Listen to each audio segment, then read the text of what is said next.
আমাদের আজাদি কা অমৃত মহোৎসব 2022 সাল থেকে মোদিজি সারা ভারতবর্ষ জুড়ে হর ঘর তিরঙ্গা কর্মসূচি উনি ইমপ্লিমেন্ট করেন।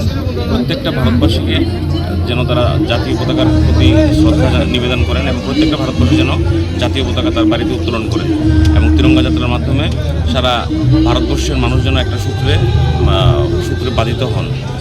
আমাদের এটার মূল উদ্দেশ্য হচ্ছে প্রত্যেকটা মানুষের মধ্যে দেশপ্রেম, জাতীয়তাবাদী বোধ জাগিয়ে তোলা এবং আমাদের যারা বীর সেনানী সৈনিক থেকে শুরু করে আমাদের স্বাধীনতা সংগ্রামী তাদের প্রতি শ্রদ্ধা জ্ঞাপন করা।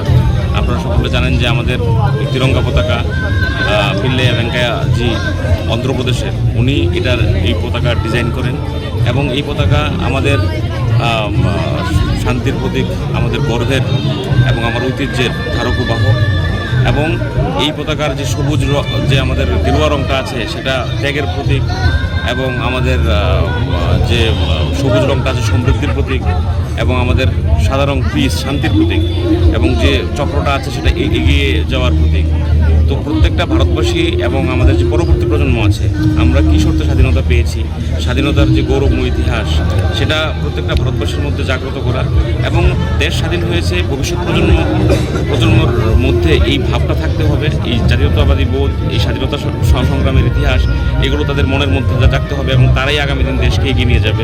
তার জন্যই বিভিন্নভাবে যে র্যালির মাধ্যমে, বাইক র্যালির মাধ্যমে, রঙ্গোলি মানে আলপনার মাধ্যমে আমাদের বিভিন্নভাবে আমাদের এই দিনটি উদযাপিত হয়। আগেও আপনারা দেখেছেন যে 15ই আগস্ট একদিন হতো, যে কোন সময় 15ই আগস্ট এসছে কোন সময় চলে গেছে সেগুলো কিন্তু আমরা বলতে পারতাম না। তো আজকে মোদিজি আমাদের প্রধানমন্ত্রী হওয়ার পর দেখবেন সপ্তাহব্যাপী আমাদের প্রোগ্রাম হয়, যেরকম এবার 9 থেকে 17 তারিখ পর্যন্ত আমাদের এই স্বাধীনতার উদযাপন আমাদের সম্পাদন করা হবে।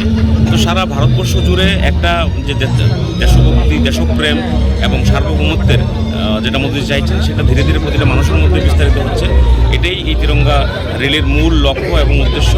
তো ভারতবর্ষের প্রতিটা জায়গার সঙ্গে ত্রিপুরা রাজ্যের প্রত্যেকটা ব্লকে, প্রত্যেকটা বিধানসভায় এই ধরনের প্রোগ্রাম অনুষ্ঠিত হচ্ছে। তারই অঙ্গ হিসেবে আজকে মাতারবাড়িতে আমাদের এই র্যালি, আমাদের গোমতী জেলার প্রত্যেকটা জায়গায় র্যালি হয়েছে। তো আপনারা দেখেছেন সুসজ্জিতভাবে প্রত্যেকে এসে সাধারণ অংশের মানুষ স্বতঃস্ফূর্তভাবে।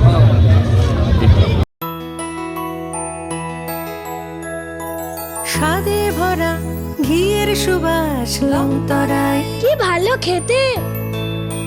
শুদ্ধ ঘিয়ের আবেশ ভরা লংতরায়, অপূর্ব সুগন্ধ, পুষ্টি ভরা ঘিয়ের খাবার, গাওয়া ঘি প্রিয় সবার লংতরায়। একেই বলে বিশুদ্ধ ঘি।